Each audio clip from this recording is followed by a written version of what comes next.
Hello friends, welcome to sarees food corner. நாம் இன்றைக்கி ரொம்ப சிம்பிளாக, ரொம்ப ஈஸியாக, ரொம்ப குயிக்காக செய்யக்கூடிய நல்ல ருசியான சேமியா கேசரி எப்படி பண்ணுறதான் பார்க்க போகிறோம். அதுக்கு முன்னாடி எங்கள் சேனலை இது வரைக்கும் சப்ஸ்கிரைப் பண்ணாதவங்க சப்ஸ்கிரைப் பண்ணிக்கோங்க. பக்கத்தில் இருக்கிற அந்த பெல் ஐக்கானை ப்ரெஸ் பண்ணிக்கோங்க. அப்போ தான் நாங்கள் போகிற வீடியோ உங்களுக்கு நோட்டிஃபிகேஷனில் காட்டும். வாங்க இப்போ வீடியோக்குள்ளே போகலாம். இதுக்கு ஒரு பேனில் ஒரு 2 டீஸ்பூன் அளவுக்கு நெய் விட்டுக்கலாம்.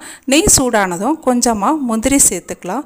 முந்திரி சேர்த்து கொஞ்சம் நல்லா வறுபட்டதுக்கப்புறமா இப்போது நம்ம உலர் திராட்சை சேர்த்துக்கலாம். சேர்த்துட்டு நல்லா வறுத்து பொன்னிறமாக வர அளவுக்கு வறுத்து இதை வேறு ஒரு பிளேட்டில் மாற்றி எடுத்து வச்சுடுங்க. இப்போ எக்ஸ்ட்ராவாக எதுவும் நெய் சேர்க்க வேண்டாம். நம்ம சேர்த்துருக்கிற அதே நெய்லேயே 1 கப் அளவுக்கு நீங்கள் சேமியா சேர்த்து நல்லா லோ ஃப்ளேமில் வச்சு நல்லா கலர் சேஞ்ச் ஆகிற அளவுக்கு நல்லா பொறுமையாக வறுத்து எடுத்துக்கோங்க.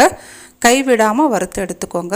அப்போ தான் உங்களுக்கு எல்லாமே ஈவனாக ஒரே கலரில் உங்களுக்கு கிடைக்கும். பாருங்கள், இந்த அளவுக்கு நல்லா கலர் சேஞ்ச் ஆகி வரணும். இந்த அளவுக்கு வந்தால் போதும். இப்போ நம்ம இதை எடுத்து வேறு ஒரு பிளேட்டில் மாற்றி எடுத்து வச்சிடலாம். இப்போது அந்த பேனை ஜஸ்ட்டு வாஷ் பண்ணிவிட்டு அதில் ஒரு 2 கப் அளவுக்கு தண்ணி சேர்த்துக்கலாம். 1 கப் சேமியாவுக்கு 2 கப் அளவுக்கு தண்ணி சேர்க்கலாம். தண்ணி 2 கப் சேர்த்தாச்சு. இப்போது இது நல்லா கொதிச்சதுக்கு அப்புறமா தான் நம்ம சேமியா சேர்க்கணும். அதுக்கு முன்னாடி ஒரு பிஞ்ச் அளவுக்கு சால்ட் சேர்த்துக்கலாம். சேர்த்துட்டு நம்ம வறுத்து வச்சுருக்கிற இந்த சேமியாவை இதில் சேர்த்துக்கலாம். தண்ணி நல்லா கொதி வந்ததுக்கப்புறமா இது சேர்த்துக்கோங்க. எல்லாமே சேர்த்தாச்சு. நல்லா சேர்த்துட்டு இது ஜஸ்ட் மிக்ஸ் பண்ணி விடுங்க. இந்த மாதிரி நல்லா மிக்ஸ் பண்ணி விடுங்க. மிக்ஸ் பண்ணி விட்டுட்டு இது இந்த மாதிரி கொதி வந்ததுக்கப்புறமா ஃப்ளேமை கம்மி பண்ணி வச்சுட்டு நல்லா ஒரு மூடி போட்டு மூடி ஒரு 10 நிமிஷம் இந்த மாதிரி கொதிக்க வச்சு நீங்கள் வேக வச்சிங்கன்னா இந்த அளவுக்கு நல்லா உங்களுக்கு சேமியா நல்லா சாஃப்டாக வெந்திருக்கும். ரொம்ப குழையாமல் கரெக்டான ஒரு பக்குவத்தில் நல்லா இந்த அளவுக்கு வெந்திருக்கும். பாருங்கள், கரெக்டாக உங்களுக்கு சேமியா எந்த அளவுக்கு வெந்திருக்குன்னு காட்டுறேன். பாருங்கள், நல்லா வெந்திருக்கு. அதே சமயத்தில் குழையவும் இல்லை. இப்போது 3/4 கப் அளவுக்கு நம்ம சர்க்கரை சேர்த்துக்கலாம். சேர்த்துட்டு இதில் கொஞ்சமாக ஒரு பிஞ்ச் அளவுக்கு நம்ம ஃபுட் கலர் எல்லோ கலர் எடுத்திருக்கேன். அதில் கொஞ்சமாக தண்ணி சேர்த்து இதில் சேர்த்துக்கலாம். சேர்த்துட்டு இதை நல்லா மிக்ஸ் பண்ணிக்கோங்க. ஃபுட் கலர் உங்களுக்கு வேண்டாம் அப்படின்னா நீங்கள் இந்த ஸ்டெப்பை ஸ்கிப் பண்ணிக்கலாம். நான் எல்லோ கலர் சேர்த்துருக்கேன். சேர்த்துட்டு இதை நல்லா மிக்ஸ் பண்ணிக்கலாம். இப்போ மறுபடியும் உங்களுக்கு தண்ணி விட்ட மாதிரி வரும்.